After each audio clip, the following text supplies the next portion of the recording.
And I think that friendship is the ultimate biohack. I think if you can master friendship, a lot of those other things correct themselves. Friendship and the microbiome. Yeah. Get the microbiome right, a lot of stuff just falls into place. Get friendship right, a lot of stuff just falls into place. So Simon, it's great to have you back. I'm so excited about our topic today, which is friendship. Thanks, Mark. Good to be back. It's such an important topic, so let's jump right in and get to it.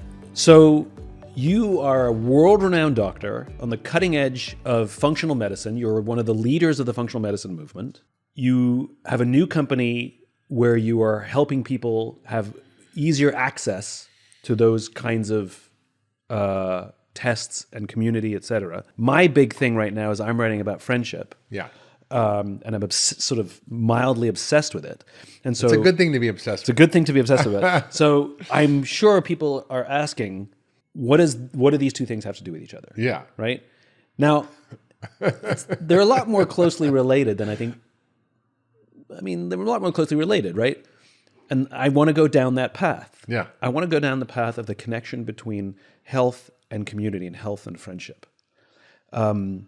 You made a comment that you can't be a good friend if you're not healthy. If you feel like shit, you can't show up and be present and be there for someone. And be there. And just even be present to have a conversation if you're foggy and fatigued and you feel like crap and you're dealing with all kinds of issues. It's hard to really be present. And that's what you need to do to be a friend. I'll give you a perfect example of this. Yeah. A friend of mine is going through serious depression. Yeah. He's going through, it's bad. Yeah. Suicidal ideations, the whole thing, right? And he did this exercise where he kept a diary for 28 days, and he only answered 3 questions every night. What gave you energy? What sapped your energy? And what did you learn? And you're not allowed to read the entries until after 28 days. So for 28 days he did this, and he's his career is up and down. Yeah. And he thinks that it's this career stress that's causing his depression. Yeah. Right? And so he went through this exercise, and after 28 days, he went back and he read all the entries. And what he discovered was career stress really accounted for like 2 days of sapping his energy. It really was what was the rest of it? A non-factor. Lack of sleep. Yeah.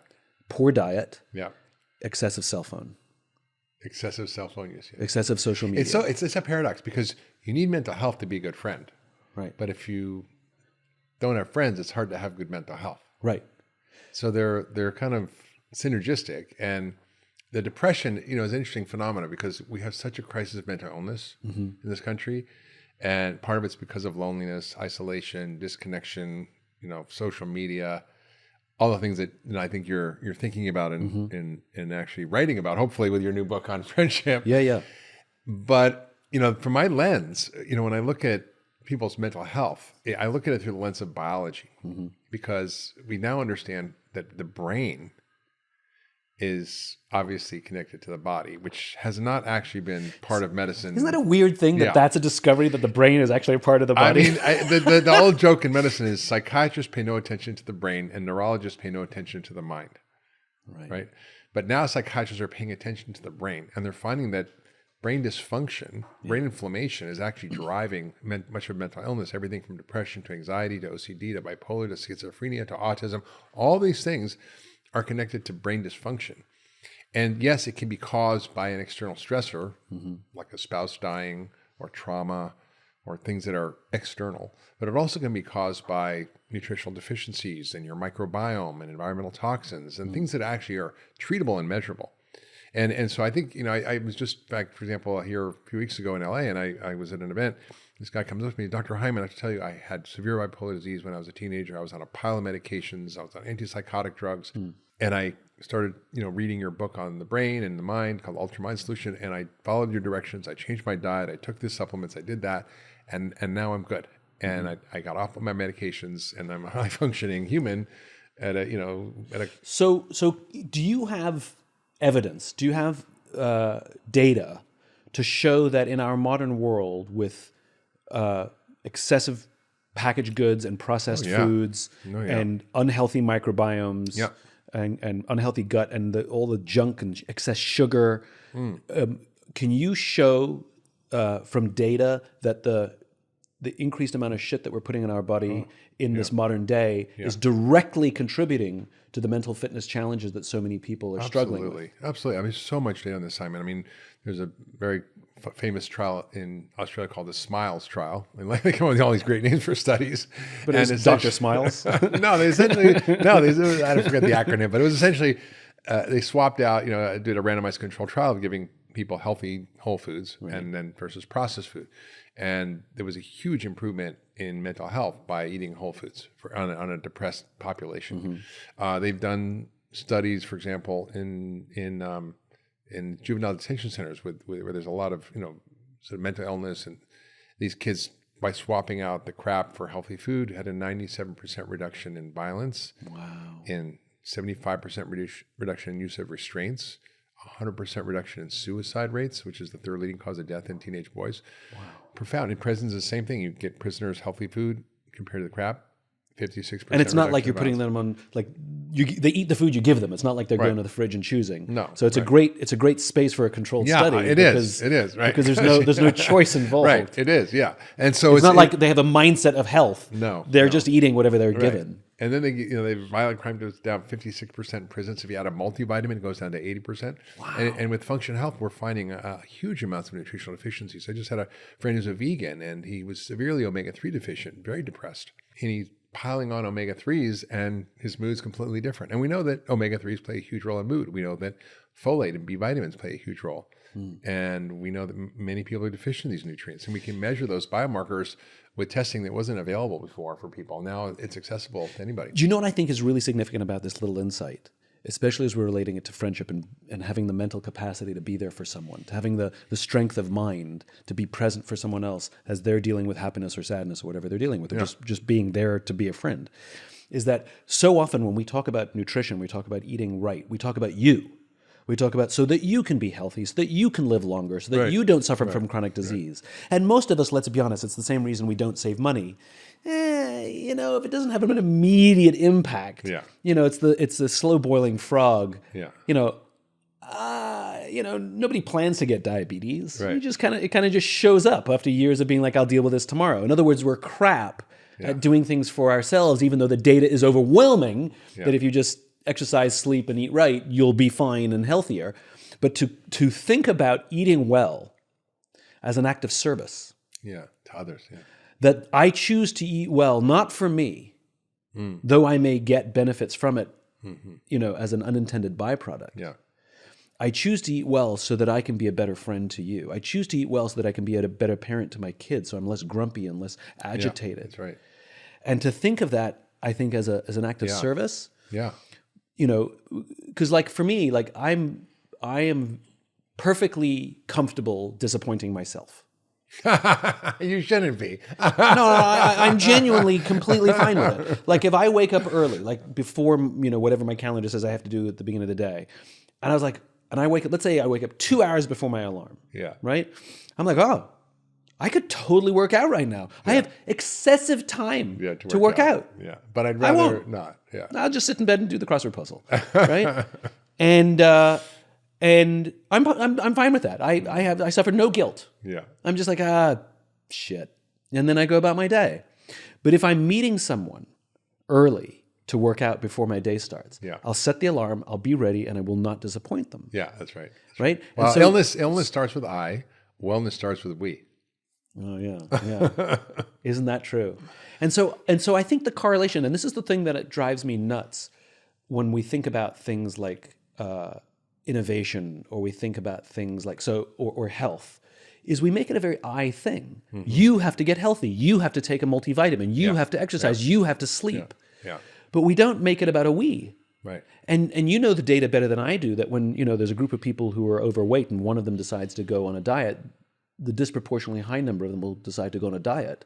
If there's a group of smokers and one of them says, I'm going to stop smoking, a disproportionately high number of them getting healthy is a team sport. Getting healthy is a team sport, and we are absolutely influenced by our friends. You're only as healthy as your 5 closest friends. So it raises the question, because clearly we're failing as a people, as a nation, at doing all the things you recommend. Because most of the things you recommend, at the high level, what you recommend is a lot of work. right? It can be or not. It's just what you set up for yourself. But at a functional level, a lot of the stuff that you recommend is not difficult, not expensive, and pretty basic. Yeah, it's kind of silly, but it is. Right? Yeah. And yet, for not any more money, I mean, you can buy broccoli cheaper than you can buy McDonald's, you know? Mm-hmm. For not more money, a little bit of effort, but not complicated things, we can all live much healthier lives, and yet we're not. And so it raises the question, are we banging our heads against the wall? We're repeating the same behavior, expecting a different result. That maybe the drumbeat from the health establishment of change the way you eat, get more sleep, maybe work out. Yeah. Like we're all exhausted. We all know that. It's not like you're like. I think a lot of us know it, but there's a whole subset of our population that doesn't know what it means to eat well.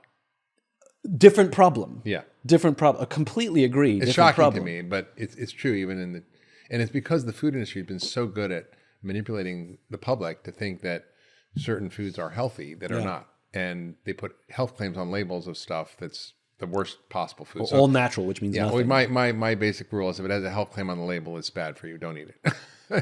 If it has a health claim on the label, because if it's trying to hide something, it's trying to hide something. Right. It's like low fat, low sugar, sugar free. What else is going on in there? Right. I mean, it's like my like I love high fiber. My favorite ones are new and improved formula. Like what was in the old one?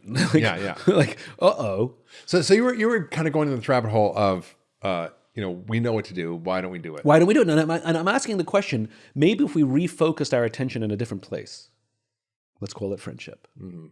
And the way I've been talking about it is with the rising rates of anxiety and depression and mental fitness challenges and inability to cope with stress, and then the worst case suicide, even the obsession with longevity. I'll throw that one in as well. Friendship is the ultimate biohack. It is. Friendship literally fixes all of those things. It is. We know the data that people who have close relationships live longer. People who have close relationships, are happier. And you look at Dan Buettner's work and the blue zones, and so much attention is put to them walking to the house and to and so much attention is put into what they're eating and how they're eating. Yeah. But not enough attention is put into the fact that they're eating with their friends every single day. You're so right, Simon. I went spent a lot of time in Sardinia and in Icaria or Icaria, however you pronounce it. And it was just stunning to see the level of community and connection. Even if someone, for example, like this woman, Julia, was 100, I'm 103 months. Like, like I'm 5 3/4, I'm 103 months. I think when you're very young and you're very old, every month, the half, the quarter count. Yeah. And now she didn't have kids, but she lived with her niece and nephew, and there were no nursing homes. People just took care of each other. And it was really remarkable. And there was this guy, Carmine, who basically had this huge farm that he had his whole life and his family had. And he was 86 years old and he was raising animals and had fruit trees and gardens. And he was feeding his whole community and family, had meaning and purpose. And he would, live with his kids, and his wife had died. But it was all this incredible sense of connection and community. And it's so essential. And I learned this lesson when I went to Haiti after the earthquake. And I was the first medical team on the ground at the main hospital, the general hospital in Port-au-Prince. And it was a disaster. I mean, you can't imagine the scope. It was 300,000 people injured and 300,000 people dead. Wow. It was an unbelievable massacre that was a natural occurrence, but it was horrible. And so we got there and there were people helping. Everybody was helping. Mm-hmm. There was a sense of community and service and connection. And I got to meet Paul Farmer, who was a hero of mine. And he was a man doctor who went to Haiti and decided that even though the whole world had neglected this community of people who were suffering from TB and AIDS because they were poor, they didn't have sanitation, they didn't have clean water, they didn't have watches, they couldn't take the drugs. It's complicated at that point to take the drug regimens for drug-resistant TB or for AIDS. Mm-hmm. And he realized it wasn't a medical problem. It was a social problem. Mm. And he called it structural violence. What are the social, economic, and political conditions that drive disease? And it wasn't that we needed better drugs or surgery. We knew how to solve it. Mm-hmm. But the entire public health community had given up on them. So he started to help by building a network of community health workers, neighbors helping neighbors, friends helping friends. And I realized, and he called it accompaniment. It was French, but I'm not good at pronouncing French, so I'm going to skip that. Accompaniment. Accompaniment, yeah, something like that. And he built this whole model, and he scaled around the world. It was adapted by the Clinton Foundation, the Gates Foundation to help. He did this in Peru. He did this in prisons in Russia. He did this everywhere where people were struggling, in Rwanda, built hospitals. And it was an incredible model. And I realized that most of the diseases we have now in the West are not infectious diseases. They're chronic illnesses, which are called non-communicable. What's the difference? Well, infectious diseases like, malaria, right? Or measles or TB, right? These are the things that all were killing us a century ago. Now they're pretty much not, except in certain parts of the world.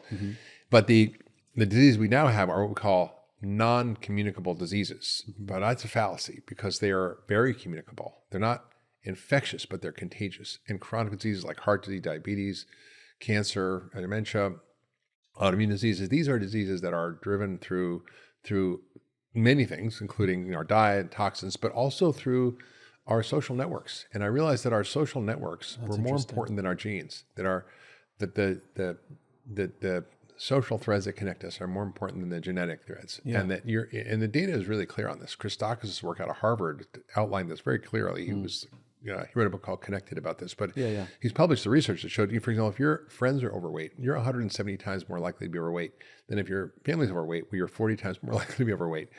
That your social networks are driving your behaviors for good or bad. Yeah. So I realized that, yes, we have a society where the default is to do the wrong thing, and that we as a society aren't supporting each other to do the right thing. Yeah. And I realized that community was medicine, just like food is medicine, and that love is medicine. Yeah, and that's our anthropology, right? Yeah. Like we're tribal animals that grew up, historically in tribes, about 150 people, and that's how we lived. Yeah, we lived in these relatively small, we help each other communities, communes. Yeah, I mean that's the history of humankind. We've only started farming 10 or 12,000 years ago.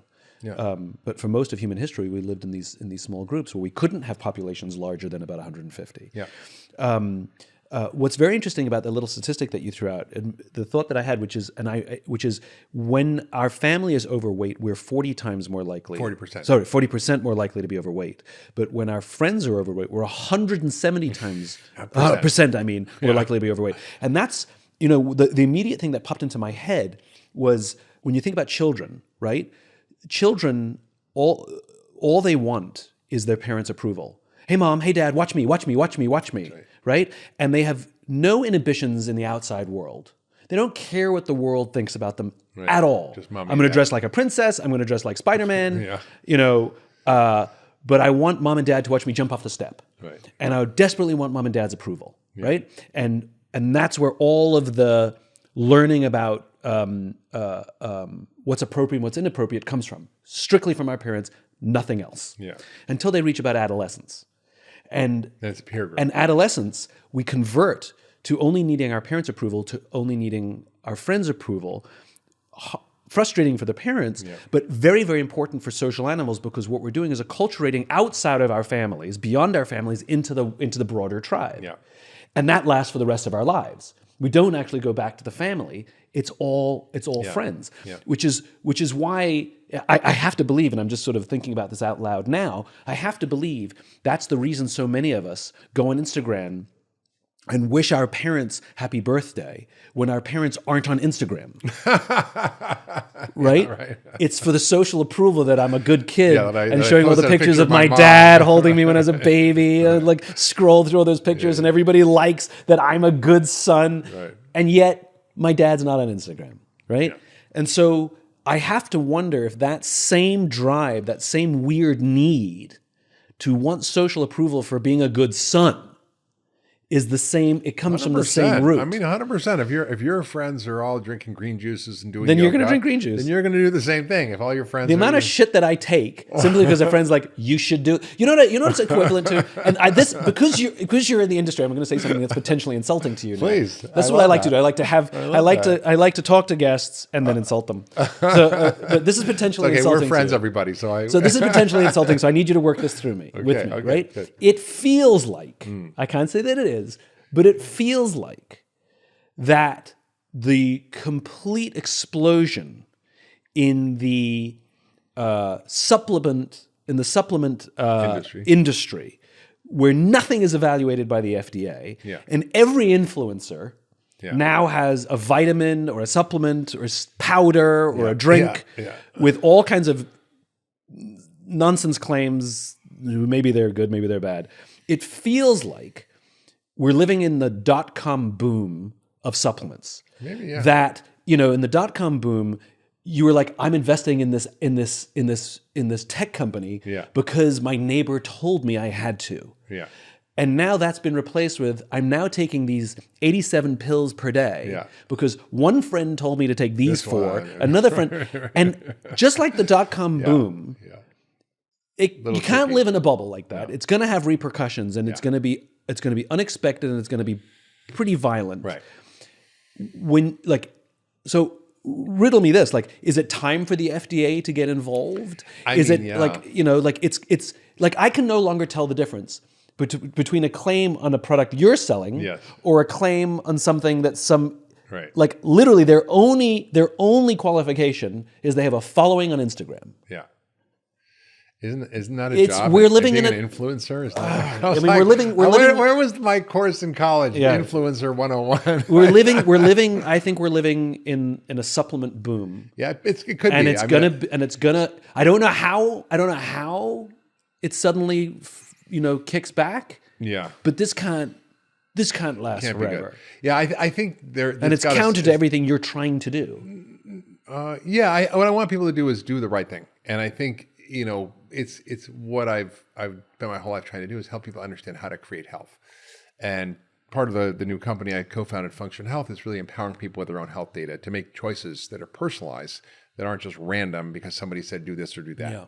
And so that's what I love about the testing. I had for example, a friend the other day who showed me her results from Function, and she was low in zinc, she was low in iron, she was low in vitamin D, she was low in omega-3 fats. I'm like, oh, that's why you feel like crap. You need to take these things, and here's what to choose. But most people don't have a way of navigating this sort of morass of products that have, again, no regulations in terms of quality or efficacy. Now, that was sort of a deliberate decision. It was sort of put forth by Orrin Hatch, who was from Utah, where there's a big supplement industry, and it was called the DSHEA Act.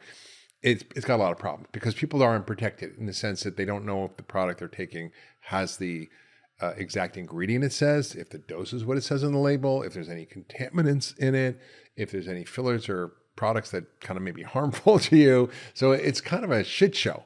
And so as a physician, I've spent a lot of time investigating which companies are using pharmaceutical manufacturing practices, which do testing before and after their product, so they know that the purity and potency is exactly right, and that they may throw the product out if it isn't. So there are good companies that are doing that.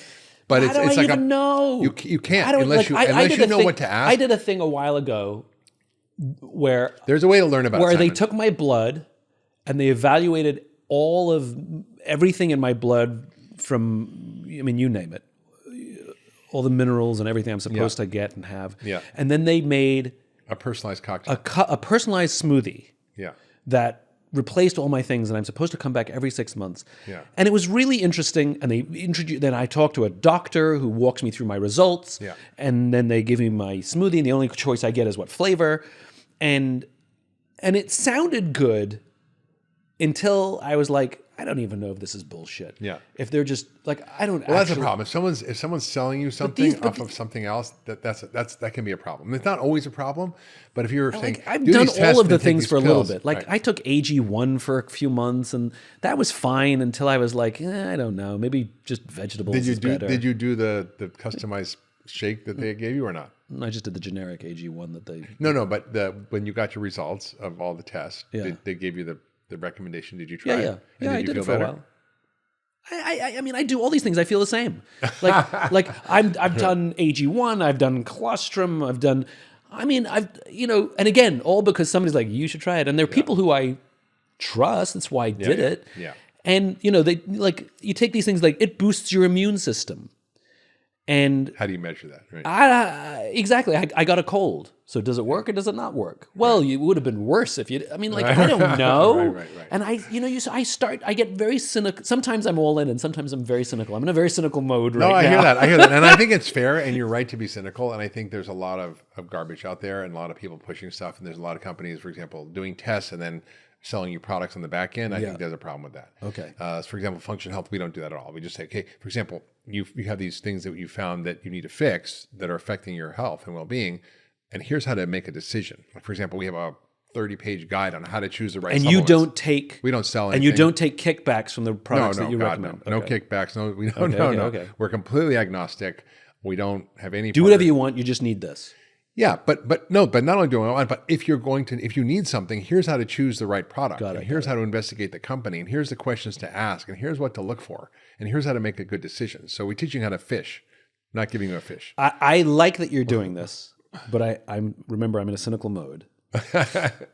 What else is new? Which is when there's a good business model, even if it's for the greater good, because money is fuel, and that's totally fine. That means you will have competition, and other people will start doing similar things, and then we're back at square one, which is all of these companies are going to be funded by VC, and you and I know too well, unfortunately, the way VC and PE works, which is they all are wonderful. They're all fantastic in the beginning, and they're so behind you in your vision at the beginning, and just wait 3 to 5 to 7 years, and all of a sudden the pressures start to show up, and the growth, we want growth because that's our business model, not your business model. Yeah. And then all of a sudden, especially if you've given up controlling interests, you will have built up this beautiful brand. You get fired from your own company, and the number of companies that have where the brand Aveda, Burt's Bees, Kashi, Amy's. Yeah. These were... Well, they got bought by Kraft. They were all great brands that built their brands based on like Aveda or Burt's Bees, natural ingredients, Kashi. And we believed it because the founders were true. And then they sold to Kraft and L'Oreal and whoever buys these companies. They strip the beautiful things out, put the shit in because they can increase margin. Yeah. But we're none the wiser. We don't know... Right. Which CEOs got fired from beautiful companies. We don't know that these companies are owned by large conglomerates that are driven by shareholder value. And then we end up suffering for these products that we were told were good, and they were good until they weren't good. Yeah, and we're back at square one. Yeah, so I think we should just have friends. And well, let's get back to the conversation about friendship, because I think that the fundamental thing is we should garden and farm with our friends. That's then eat our own food. Well, we can't live. I mean, when you look at the subsistence farming, that's what I think it's right. I mean, I think community gardens are amazing. I think they're a great service for people, and I think that what we're finding is that loneliness is as big a killer as anything else. Some have said it's equivalent to smoking 2 packs of cigarettes a day. Yeah. And how many, especially men, don't have someone who's a good friend? Yeah. How many people don't have somebody to call when shit goes down? Right? I've talked about this before where, as I've been on this journey of understanding friendship and learning friendship, I was having a conversation with a friend of mine who's active duty military. And what people don't understand about active duty military and veterans, what people don't understand about military is that it's a highly emotional enterprise. It's a very, very human enterprise because life and death is the thing. Yeah. And higher calling and service are big, very human themes. And so I've hugged more people in uniform than I've ever hugged in suits. I've cried with more people in uniform than I've ever cried with in suits. I've sat around dinner tables with generals where we're sort of telling stories at the dinner table and we're all crying. Wow. I've never done that with CEOs, ever. And I remember he's a very close friend of mine. And we were just catching up, and at the end of our hour-long conversation, we were getting off the phone, and he says, "I love you. Not love you, not love you, I love you." Yeah. And to your point, I think men really struggle with saying those words to the people who they genuinely love. Yeah. And so I did an experiment with my friends. I remember that feeling of what it gave to me when he said those words to me. It took me aback, and it felt amazing. Yeah, it felt amazing. And so I started experimenting. I have a couple of friends who, if you met them, you wouldn't describe them as warm. They're wonderful people. Yeah. They're generous and they're kind. They're not fuzzy. But they're not warm. Yeah. If I told you this is one of my best friends, you'd be like, he's a little distant, is what your reaction would be. He has Asperger's. They don't have Asperger's. They're just a little cold. They're just a little guarded. Yeah. They're guarded. Let's call them guarded. Yeah. And one of them, I was leaving his house, and as I was getting ready to leave, I said, "I love you," and I watched him. Freak I out. watched him. No, he didn't freak out. I could see the reaction. And since then, he has been much more emotionally open with me, and I don't even think he realizes it. Yeah. I don't think he realizes he wasn't before, and that he's more now. And the other one, I tried it with, and I sort of said, "I love you," and I gave him a kiss on the cheek as I was saying goodbye, and he did not know how to react. And I did it again the next time I saw him, and he hugged me the second time like I was his son, Yeah. which he'd never done before. He's always nice to me. He's one of my best friends. He's never hugged me like that before. Yeah. And I realized that to take the risk to say I love you, if you mean it, it's got to mean something. It's hard. It's easy to say love you. Yeah. It's easy to say love you. It's very hard to say I love you. Yeah. Right? Those three words together are brutally hard to say, yeah. especially for men. And to your point, I wonder, and this goes to this idea of service again, which is whose responsibility is it to say it, right? And I go back to the work that I did some years ago when I was writing Leaders Eat Last with Alcoholics Anonymous. If you want to overcome alcoholism, there's a 12-step program. Most of us are familiar with the first step. Admit you have a problem. Yeah. Okay, let's say I'm depressed or I'm lonely. Let's admit that's the problem, right? But it's the 12th step that people don't talk about. Right. And Alcoholics Helping Anonymous others. knows, exactly. Alcoholics Anonymous knows that you can master 11 steps and not the 12th, and you will succumb to the disease. Yeah. And it's exactly to help another alcoholic. It's service. Yeah. And so I think to find the courage to say I love you, I think the people who are the most lonely are the ones who have to go first. Because the way to solve your problem is to help your friend who's suffering from the same problem. If you're an alcoholic, you help another alcoholic. If you're lonely, help a friend who's lonely. Right. And I think that the therapeutic benefits of helping someone who's struggling with the same thing that you're struggling with, rather than worrying about yourself, goes right back to the gym. There's a huge biology to it, too. I don't know if you know, but there's a whole field of sociogenomics, which is how our social interactions affect our gene expression. Say more. So if you're in a conflictual relationship with someone, your inflammatory genes are turned on. Literally, not just your emotions are inflamed, but your biology turns on the inflammation system. Like fight or flight kind of stuff? Not fight or flight. Just if you're like in a shitty relationship, or if you're fighting with someone, or you have a conflict, you turn on inflammatory genes that then increase expression of cytokines that cause inflammation and that cause disease. And all chronic disease, from depression to heart disease to diabetes to obesity to Alzheimer's, are all inflammatory diseases. Conversely, if you have a connected, loving relationship with somebody, it turns on anti-inflammatory genes. And inflammation is the core of like everything. Right? Yeah, and they've done studies with entrainment. If you sit with someone and you have an authentic connection, that you can put EEG and EKGs on, basically brain waves and heart waves. You can see the heartbeat of someone you're having a deep connected relationship with in your brain waves. Wow. It's wild. So it's not just a feel-good thing on an emotional level. It's a physiological response that happens of being in connection. If you take animals and put them in, cages and separate animals and feed them exactly the same thing and have everything else the same, the one that's isolated versus the ones that are connected will shrivel and die and get sick. Yeah. Right. And so humans are the same way. And we've gotten into a situation where friendship and connection is sort of like, okay. So really why aren't doctors prescribing to spend more time with friends? I do. like doctor, I'm suffering from X, Y, and Z. Yeah. Okay, I'd like you to try and get an extra hour of sleep. Go to bed a little earlier. I'd like you to stop eating before, don't eat past 8 o'clock at night. And I want you to spend at least 3 hours a week with a friend. Like, how come that's not on a prescription? It should be. I mean, I prescribe it. In fact, I actually, based on this work that I did in Haiti, I met a pastor after Rick Warren, who wrote The Purpose-Driven Life. Yeah, sure. And had a church with 30,000 members. And I met him. He came to my office and we started talking. And I said, hey, Rick, tell me about your church, because I'm a Jewish doctor from New York. I don't know much about evangelical Christian churches. Like, yeah, we got 30,000 people. I'm like, wow, that's a lot of mega church. He's like, yeah, we got 5,000 groups that meet every week, small groups in the church to help each other live better lives. I'm like, oh, this isn't a mega church. This is thousands of mini churches. Yeah. And I had the light bulb moment. I'm like, well, I just come back from Haiti. I said, why don't we put a healthy living program into the groups and see what happens? Yeah. He said, great idea. Because I was baptizing my church last week, and after about the 800th person, I'm like, man, we're a fat church, and I'm fat, and we got to do something about it. Yeah. And so we put a program together through the small groups where people were just helping each other. There was no doctor, nutritionist, health coach, nobody. There was just a curriculum. Yeah.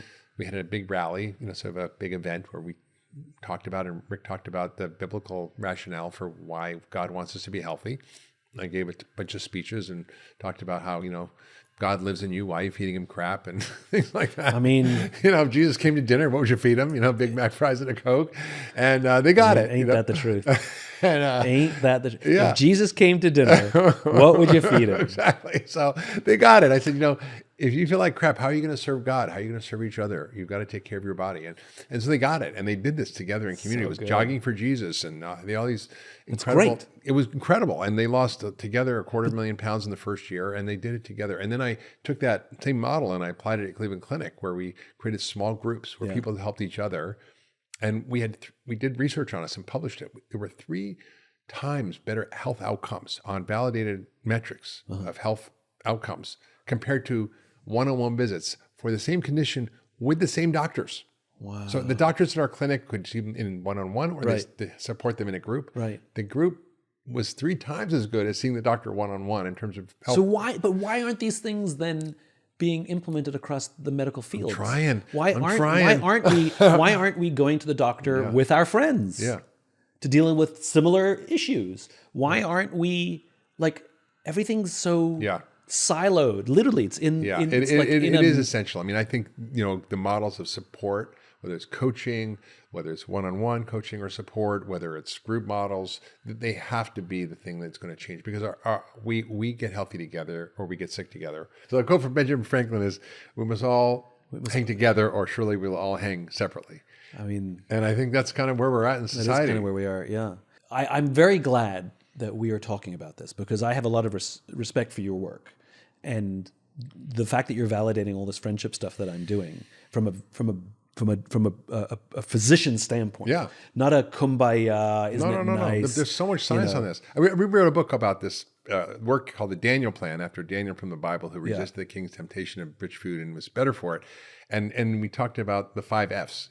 Food, fitness, focus, which is your mental fitness, faith, and friends.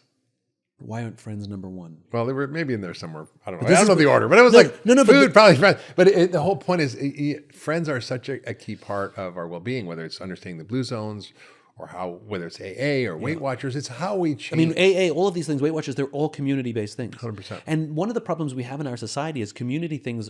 Bowling leagues don't exist anymore. Church attendance is down. Yeah. So and church attendance and faith are not the same thing. You can have faith and not go to church, and you can go to church and not have faith. That's right. The church would rather that they're overlapping. But, but the idea of doing things in commune, in community. This is why I love things like Comic-Con or Burning Man or whatever you're. Now, you've never been to Burning Man? I have been to Burning Man. You have? Yeah. Oh. And, or Sturgis. Is that what it's called? Yeah, it's called the motorcycle thing. Yeah. Hell's Angels.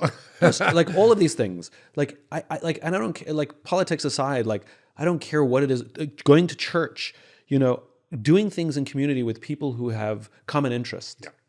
And, one of the questions I'm getting since I've started talking about friendship, it's amazing how many people are coming up to me who are of all ages, of all income levels, who are saying to me, I don't know how to make friends. Yeah. I struggle to make friends. Because we're afraid to be authentic. I mean, that's the hard part, right? Have you ever struggled to make friends? When I was a kid, I didn't have any. I was a weird kid. I just was in my head, read a lot of books, was a little weird, and kind of a nerd. And I just didn't. And you had a lot of health issues when you were younger. Not really. They came later, when right? I was in my 30s. Okay. Yeah. Okay. And I was living in Toronto in the 70s. It was a spiritual wasteland, and I did not kind of relate to anybody. And it wasn't until I left and went to college and went to Cornell that I found other people who were like, oh, wow, you actually think like me, and you read the same books, you do the same things. And in fact, my first real friend I met on the top of a mountain in the Canadian Rockies. We were backpacking, and it was a week out in the middle of nowhere by myself, and he was a week out. And we crossed over on Badger Pass in Alberta, in Banff National Park, and we just had this kind of moment of connection. And we both found out we were going to be at Cornell in the fall. Kidding. He was in Ithaca College. I was at Cornell. We climbed this mountain the first night called Brachiopod Mountain. It was like 11,000 feet. It was like this kind of prototypical pointy top mountain. We sat on the ridge and watched the sunset at 11 o'clock at night, and then ran down the scree. And we just had this extraordinary experience. And we got back and we got together, and we didn't know if we were going to be friends or not. Yeah. But we became like brothers. And we still friends today? He's my best friend. Yeah, we no kidding. 46 years later. Wow. 46 years later, we do mountain bike trips all over. We're very close, and we help each other. And when one's down, the other picks one up. When I'm down, he picks me up. When he's down, I pick him up. And we've had this really sustained, deep, authentic, intimate relationship for 45 years. That's amazing. And we love each other. We hug each other. We cry together. We laugh together. And it was a place where I could say and be and do anything. And it was a remarkable experience for me to actually feel seen and loved. It was like the first person who loved me who didn't actually have to love me like my parents. Right. They didn't have to love you. They chose to love you. Have to love me. That was like, and that friendship for me has been like an anchor in my life. Throughout all the troubles and tribulations and successes and diseases. And his wife committed suicide. I went through 3 divorces. I got very sick. You're such an overachiever. Yeah, I know, right? The I'm an expert at relationships now. Yeah. I mean, what did W.C. Field say? Quitting smoking is the easiest thing I've ever done. I've done it hundreds of times. That's right. Marriage is the easiest thing I've ever done. I've done it 4 times. I got it right, though. Here's something I discovered about close friendships, right? Which is we always talk about close friends as the person you would call when you're in need, when you need help, the person you can cry with, the person, the person when you're in pain. Yeah. And I actually think that's true. That's a level of close friendship that you can call that person when in a time of struggle or need. But I think there's even a closer level of friendship, which is when you can call somebody when something amazing happened. Yeah, and they're not jealous. And there's no jealousy, and you can call them, and what you're doing is bragging, but not really. You just need to tell someone about this amazing thing that you accomplished, or that was given to you, or that you won, or that, whatever it is. And if you were told anybody else, they'd be like, they'd think you were bragging. Yeah. But to that friend, they have unbridled joy with you and for you. And what I've learned is the number of people I would call with good news is actually smaller than the number of people I would call with bad news. That's interesting. Well, you can call me with good news. Oh, thank you. I'll celebrate you. But you know what I mean? Yeah. It's like and like a friend of mine called me recently about something amazing that happened in his life. And I was the first person he called. And I had no jealousy, and I was kvelling like a parent. Yeah. I was so proud of him for what he did. And you realize that was actually more intimate than being there in pain. Yeah. And so I started making lists of who are the people I would call for the insanely good things. Yeah. And it's a smaller number. Well, it is. It's important to take an inventory of your life and your friends. And if you don't have good friends, it's really important to cultivate them, to invest in them, to find them. And there's ways to do that. I mean, there's ways to put yourself in environments and situations. And part of it's like who you are, right? For me, I wear my heart on my sleeve, and I'm just who I am. Like when we met, I remember.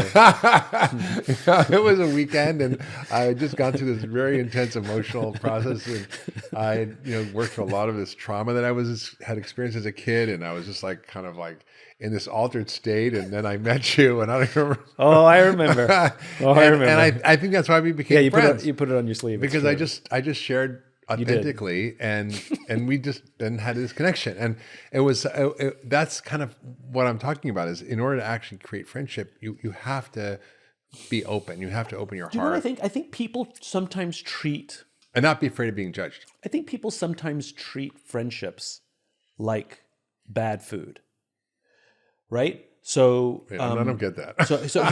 But here's what I mean. I just had this conversation with a friend of mine just very recently. She's in a relationship, and she's afraid of being alone.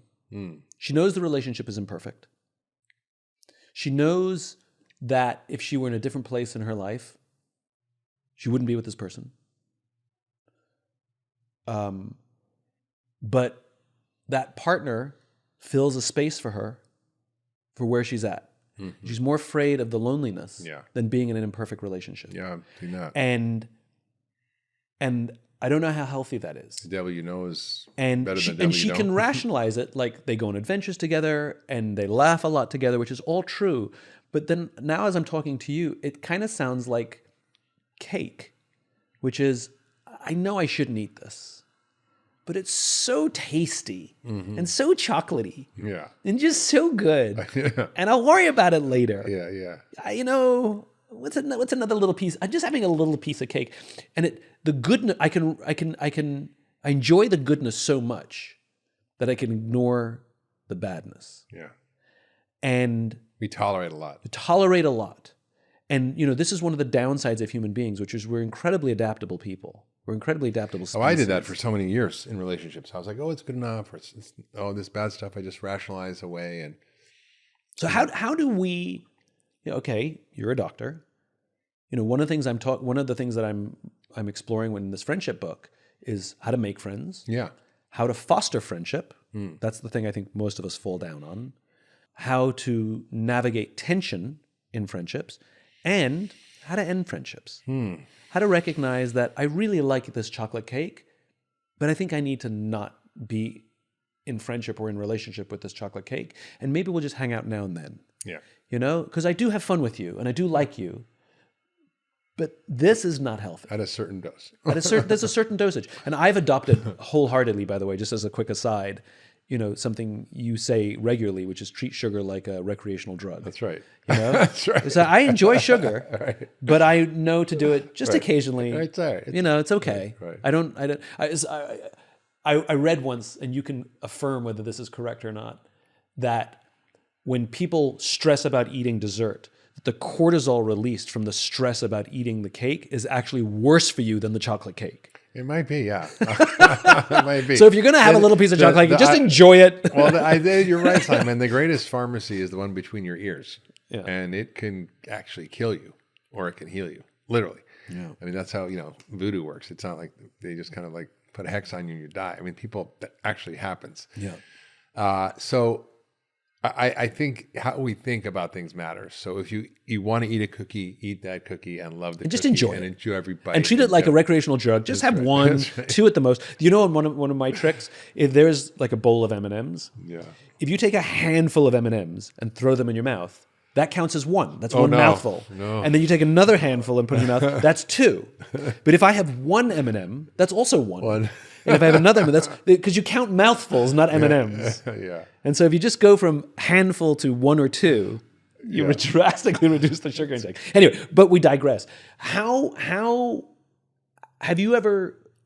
I want to understand the health issues of staying in unhealthy friendships or unhealthy relationships, where we know, and when we're in the dark parts of the night, we'll admit to ourselves or out loud, this is not a good relationship and I shouldn't be in this, but I fear the alone more than the thing that I'm in. Yeah. Talk about the physiological impact of being in an unhealthy relationship. Yeah, well, we sort of touched on it before, but when you're in a conflictual relationship, your physiology changes to a state of disease. Your cortisol goes up, your inflammatory cytokines go up, your microbiome can change. I mean, a whole series of things happen in your body that make you more sick. And we see this happening. We see people who are in bad relationships just do poorly and get sick more often. And so I think the data is there. It's just really the question is how do we navigate a world where friendship is not of value? It just seems like the last thing on the totem pole. And after work, after success, after social media, after whatever else we're doing, exercise, food, it's not something we invest in. And it's a crisis. It's a severe crisis. I mean, I don't, you probably saw those articles in the New York Times about men and friendships, and it was just so heartbreaking. And for me, it's been a value I've had my whole life, and I've intentionally invested in friendships. And when COVID happened, we're all isolated, we're all alone. And September 2020, my wife and I split up. I had just had back surgery. I was alone. It was COVID. And what did I do? I sent an email to my closest men friends, 6 other men who I've, done men's work with, done men's retreats with, done medicine journeys with. And I said, hey guys, can we start a little Zoom once a week for an hour maybe? And they're like, how about we do 2 hours every week? And we've been going it's plus 4 years now. Yeah. And it's remarkable to have this container. And what's been interesting to watch is that even though these were all my close friends for 40 years, 30 years, that the depth of our friendship has gotten more profound, the more vulnerable we've gotten, the more we open our hearts, the more we share our fears, the more we share our successes, the more we share whatever is going on in our life. Doesn't matter. There's always something with one of us. And it's to me, it's like an anchor. And most of us don't have that. And in Okinawa, one of the blue zones, there's something called a moai, which is when you are born, you're stuck together with 3 or 4 other kids, babies, and that's your basically group for your life. And Isn't that amazing? Yeah, and you're there throughout everything. You don't even pick the friends. I mean, this happens with the Marine Corps or any boot camp for that matter. These become lifelong friendships because you go through hardship together. Or in the Israeli army, one of the reasons they're historically been very successful is when you go through boot camp, that's your unit for the rest of your that's for the rest of your military career. Yeah. Is the you don't get split up. Yeah. And but so what I think is really interesting is these friend groups aren't chosen. They're kind of like arranged marriages. You're just thrown together by zip code or by, right. And you're in the case of babies, you're born on the same day, you're friends. Yeah, exactly. Right. And I think what's really interesting about that, which is, sometimes just I think sometimes we overanalyze, who should be a friend. Is that right? Well, I mean, listen, I'm trying to think. Maybe I disagree with myself as I'm saying the words. It depends on the situation. If you go through shit with somebody, even if you don't have all the same background, you can get close, right? Yeah. And I was in Haiti. I was thrown together. Yeah, because we know that shared hardship produces cortisol. Shared hardship produces oxytocin. Yeah. So when you go through shared hardship with someone, it creates a bond of. Yeah. It creates bonds. So, but now that I think about it, I'm going to go back on what I said, which is I also know friendships. And have had friendships where time is the only bond, where we really don't. That's not enough, though. Sometimes we used to grow together, but now we've sort of grown apart, and we have fun, I guess. But sometimes being a friend is actually calling people out. But in other words, when you see if you're growing, but I think we stay in friendships unnecessarily simply because but we've been friends for 30 years. So what? So what if it's no longer? It's you wouldn't stay in a marriage that is dysfunctional just because you've been married. That's right. And yet we seem to have a different standard for, nobody says, when you say, I've been married to my wife for 25 years, but, we've struggled for a lot of years. And quite frankly, I think we've just decided mutually, it's amicable, but we've decided to call it quits. Nobody says, I think you should stay in the marriage you've been married for 25 years. I think you should try and go another 25. But nobody says that. But part of the friendship... But we say that in friendship. How can you end the friendship? You've been friends for 25 years. Well, you can but I'm saying it's a different standard. Yeah, time becomes the only bond. It's true, but sometimes when you drift apart or some people change, if you're changing and you're growing, or I was changing and growing, and your friend isn't, and you see this sort of split happening, you have one of two choices. You can either go, okay, well, we're just moving apart, and it was nice while it lasted, or you can actually kind of go in for kind of a spiritual surgery. Yeah. And sometimes it's painful, but I've done this with friends where I've seen them be in bad relationships or be in a job they didn't like or doing things that were contracting their life and becoming smaller when they were expansive, open beings when I knew them earlier. And I had a choice where I was going to just kind of let this happen, or was I going to go in for a surgery? And was I going to do a spiritual surgery on this person? And some of those people are open to it, some of them are not. Yeah. But, I had to drug them.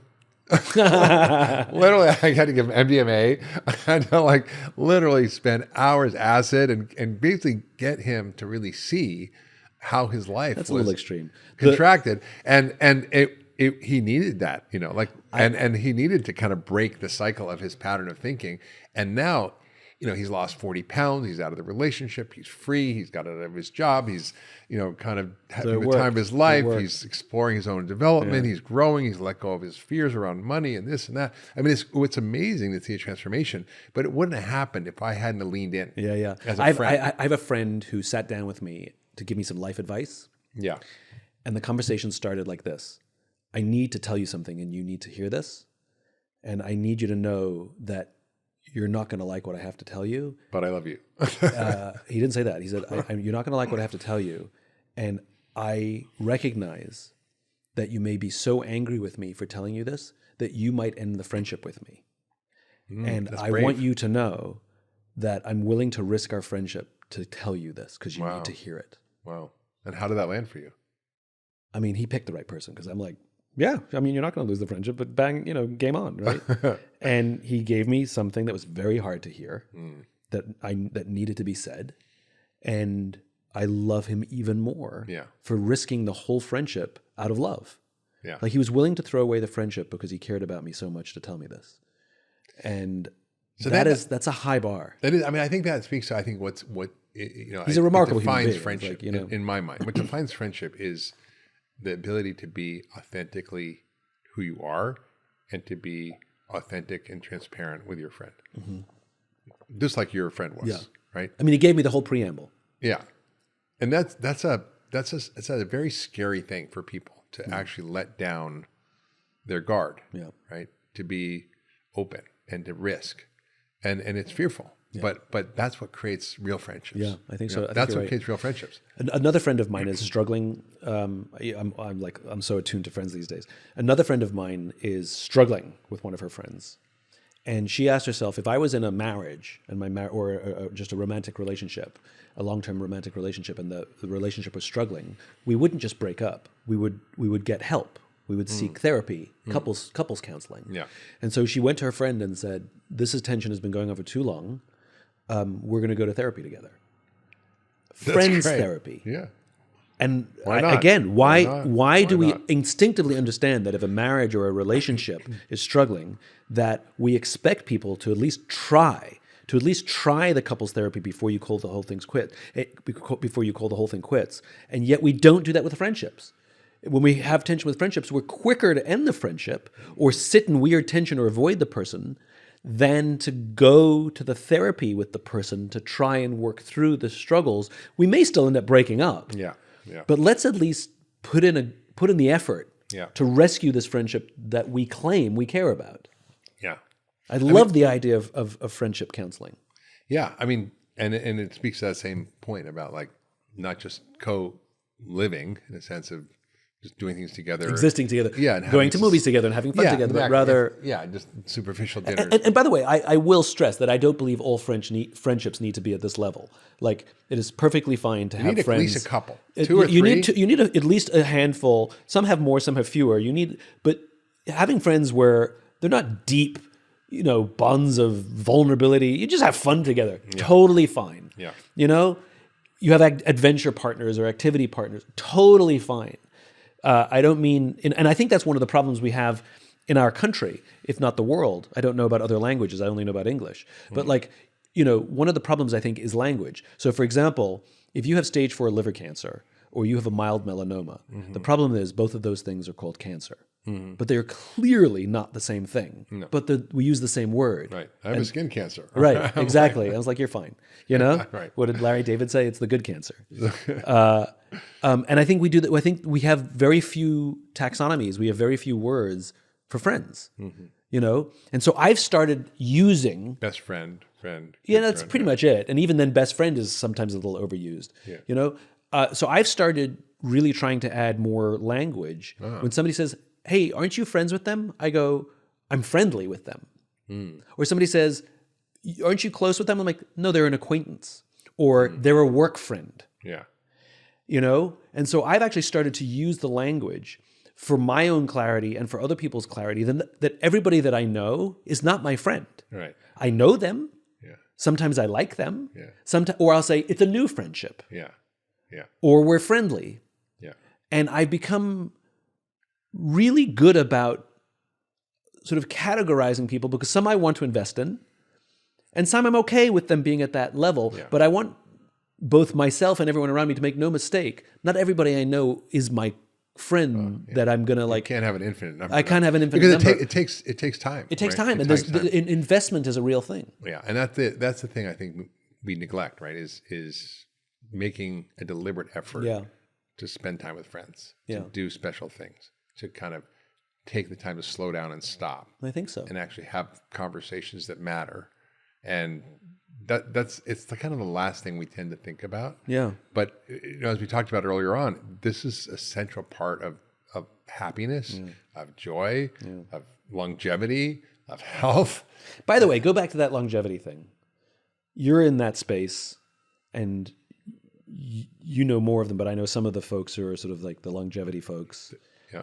And I find a lot of them are very unhappy people. Yeah.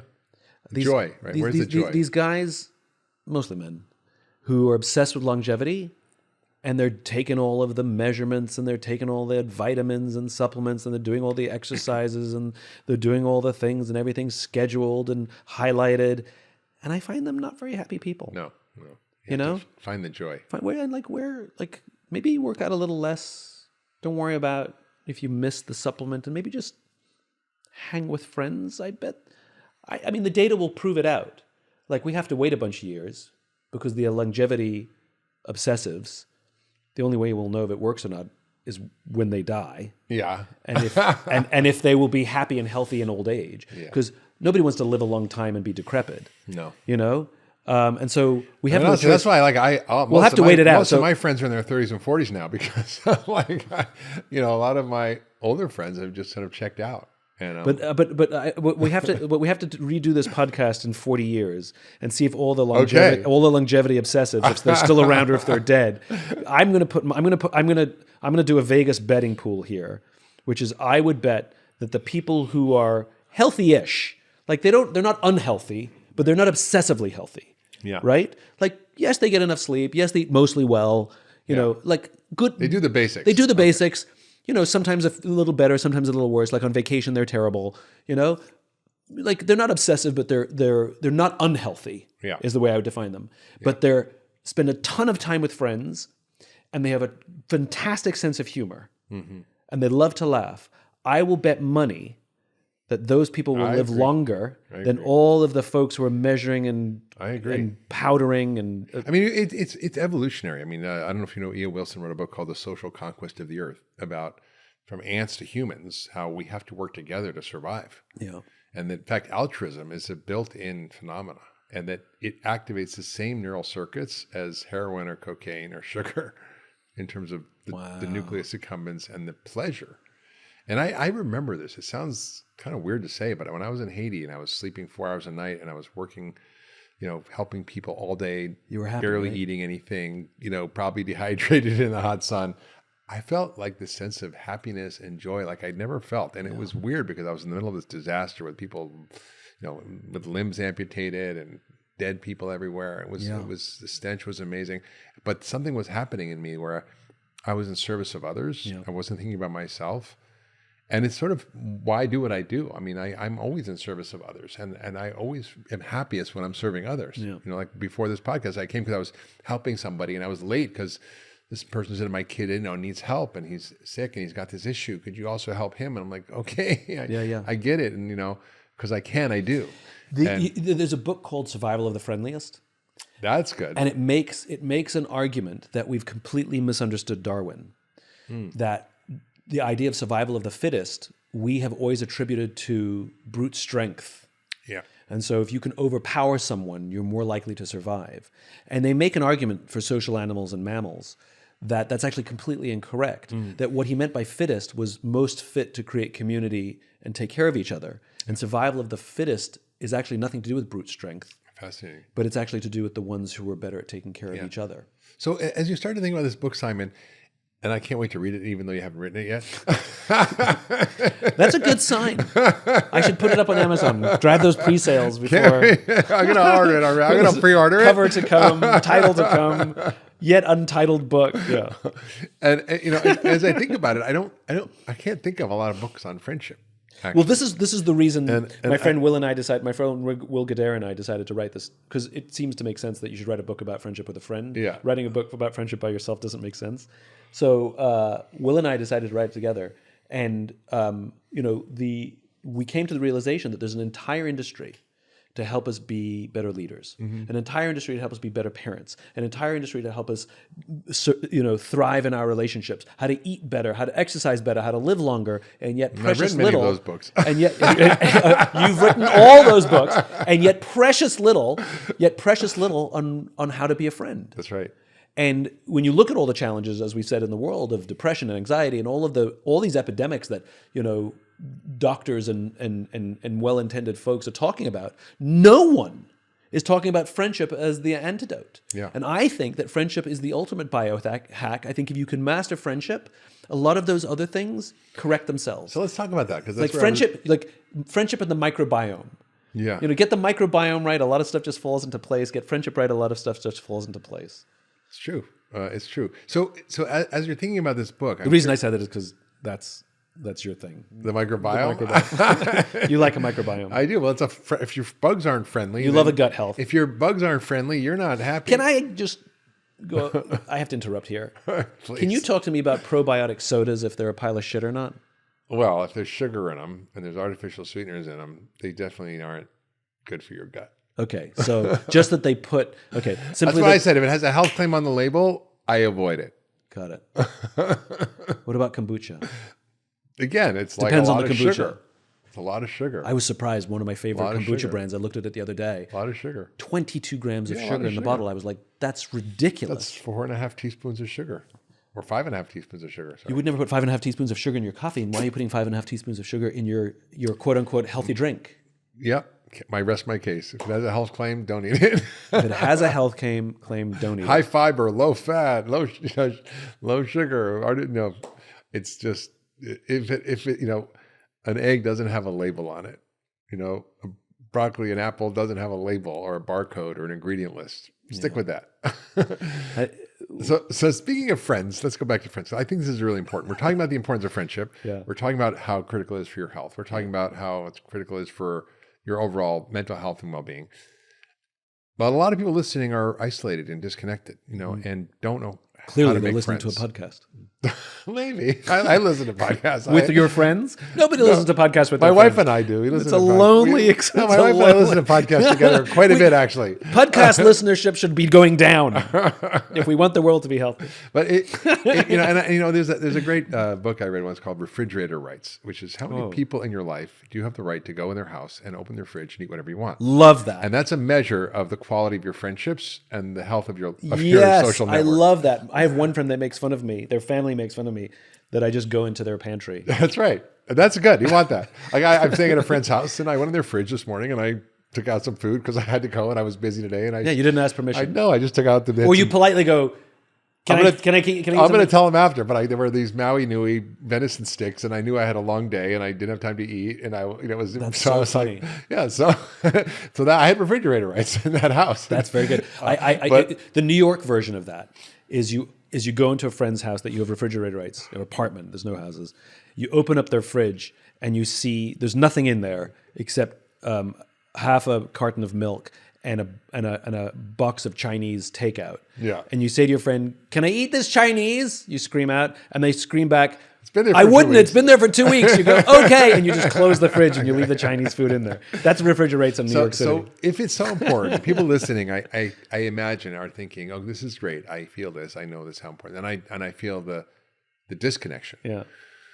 But I don't know how to make friends. I don't know where to start. I don't know how to take the friends I have and make them better, or find new friends. I don't know how to make friendship the medicine that I need in my life. Yep. Where does the drugstore for friendship? how are you thinking about this? And as you start to think about this book, how are you thinking about supporting, coaching, imagining how to build that network of friends? So the good news is there's new organizations that are starting that are encouraging people to come and have a dinner, with 5 strangers and stuff like that. So there's these new businesses that are trying to replace the bowling leagues and stuff like that. Because you used to sign up for the bowling league and you'd be put on a team. And that's your team. Maybe one of them was your friend, maybe not, but that was your team. We're going to church. So I think starting with common interests, sign up for a ceramics class and go by yourself. Or if you're too nervous to go by yourself, go with a friend, but talk to the person you're sitting next to.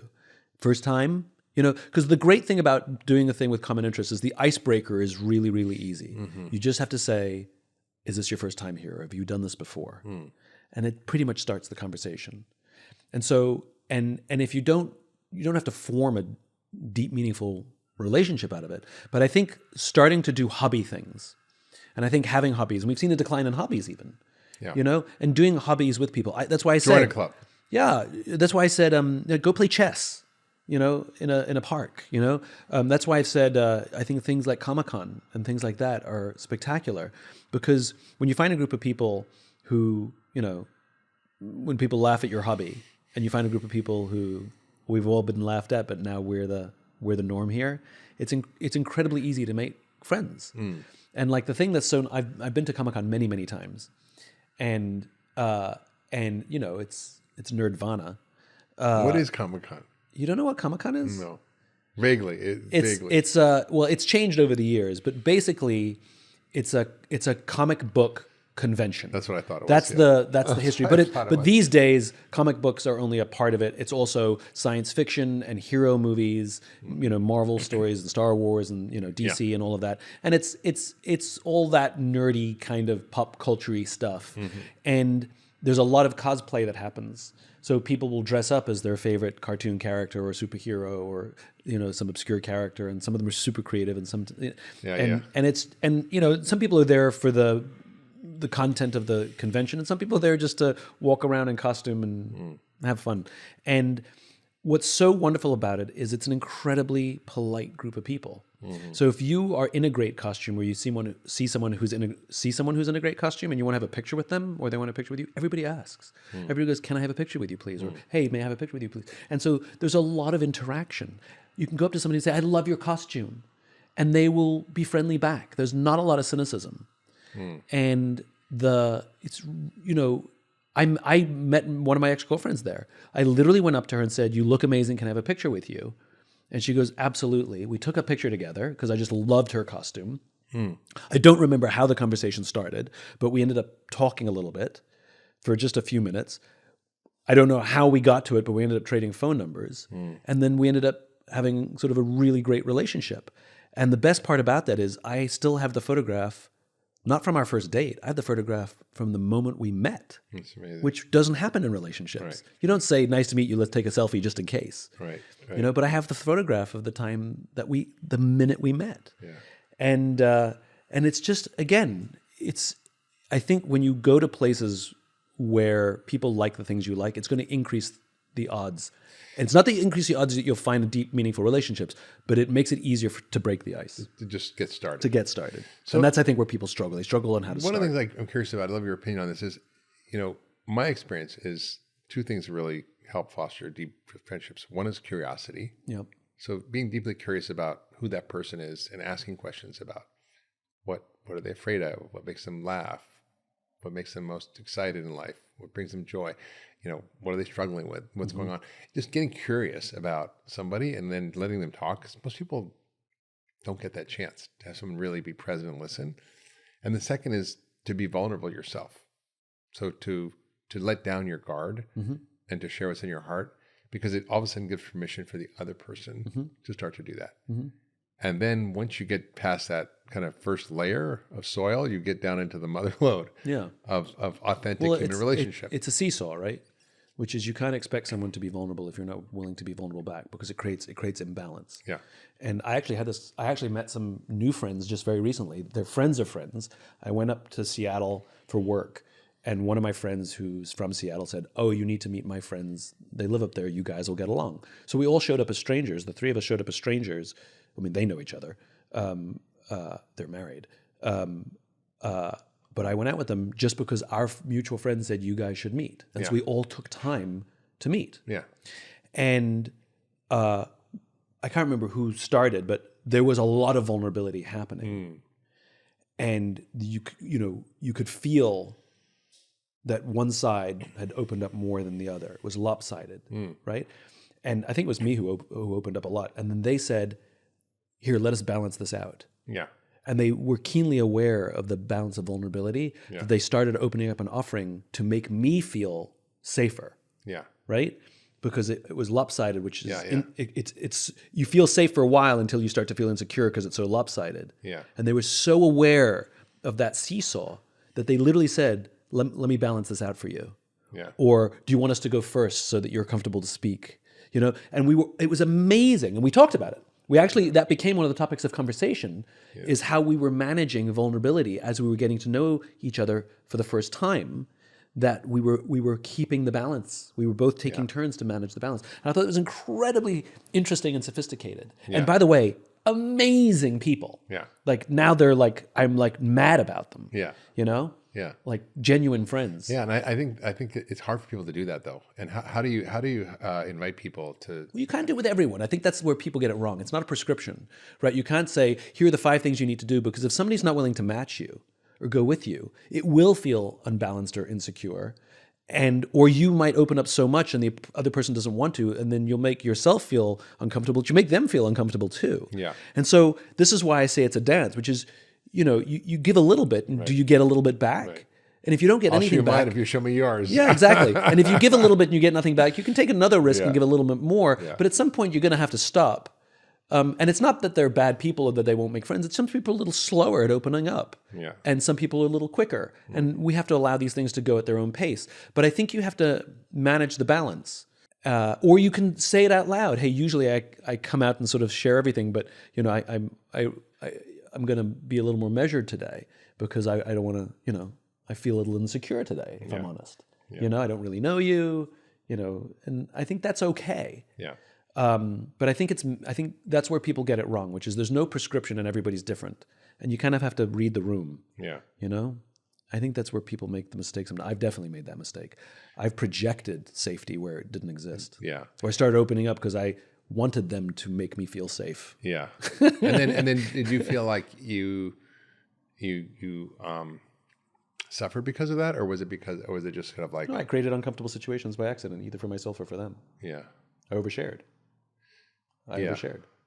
Yeah, it's an interesting question. Like, is oversharing? Depends on the person. A problem? Depends on the person who's listening. Yeah. For some people, if you overshare and they are able and have the skill set to hold that space without judgment, there's no problem at all. But if somebody is ill-equipped to hold space for an oversharer, it's going to be uncomfortable. Well, even just asking, hey, I'd like to share this. Yeah, I think asking permission. Yeah. I think asking permission. Yeah, I think that's great. Yeah. It's like when you have people, that kind of resets their barometer. Because that's the technique for having difficult conversations, right? Mm-hmm. You're like, I need to have a difficult conversation with you. Can I have that with you now? And people be like, can we do it later? Right. Like I think asking permission is like, I need to give you some difficult feedback. Can I give that to you? Yeah. Go ahead. Like my friend. Like your friend, right? My friend said, I got to tell you something. This may risk the whole friendship. And you're like, okay. Like that little preamble that lets you sort of take the breath. And I think that's very wise counsel, which is to say, can I share something personal with you? And they may say, honestly, I don't think I'm comfortable. But if they say yes, then I think they're co-conspirators. So what's your goal with your book? What's the sort of aim you're targeting? It's everything we said before, which is there's so much advice on how to succeed as a leader, as a parent, as a in a romantic relationship, and I want people to succeed in friendship. And I'm somebody who has had very few long-term relationships in my life, and the world criticizes me for that. I'm seen as unhealthy, or I've been judged as having commitment issues. You mean love relationships or just friendships? Love relationships. Yeah. I've never been married. I don't have a 10-year romantic relationship. I haven't had it. And even some of the women I've dated, they're like, "What's wrong with you?" Me neither. I've been divorced 3 times. What's wrong with you is what I hear a lot. Right. And I have a friend who was in a 16-year relationship, an unhealthy relationship, for 16 years. She freely admits that she should have stayed in that relationship for 1 year. Oh yeah. And yet society looks at her and says she got it right and I got it wrong. which is twisted. And if you look at the quality of my friendships, like I have a lot of really, really good friends, and I am fulfilled in almost every aspect of my life, but just not necessarily all from one person. That's right. And look, I like relationships, and I love being in a relationship, and I love being a partner to someone. And people say, well, why haven't you been married? I'm like, isn't it obvious? I haven't met the right person yet. That's such a stupid question. But I found comfort in recognizing that by fostering friendship, I don't have to feel guilty or bad or explain myself why I haven't had a marriage or a 10-year romantic relationship. And friendships outlast relationships. And friendships outlast, and friendships are there to help you through relationships. And if you don't have good friendships, you'll struggle in your relationships because you have to have somebody to ask advice or vent to. You can't always go to one person. It won't work. And so I think we don't give enough credit to friendship, clearly, because nothing's written about it, or so little is written about it. We don't give enough credit to friendship, and we don't give credit to people who are good at friendship. We give credit to people who stay in relationships, even if those relationships are unhealthy. And I think we just need to reevaluate how we're managing relationship in general in our lives. And I want to be a part of the friendship movement. I love that. I mean, it's interesting that one of the chapters of our book around how to get healthy is friends. The 5 Fs. Yeah, exactly. Amen. And on that note, my friend, thank you so much. So Simon, thanks for talking about friendship and your vision and your incredible, kaleidoscopic mind focusing on this topic, because it's, I think, one of the most existential topics of our time: the disconnection, the isolation, the loneliness, and that investing in friendships, understanding what they are, how to cultivate them, how to create them, how to foster them and nurture them, how to be a good friend. It's the best medicine. If you love that last video, you're going to love the next one. Check it out here.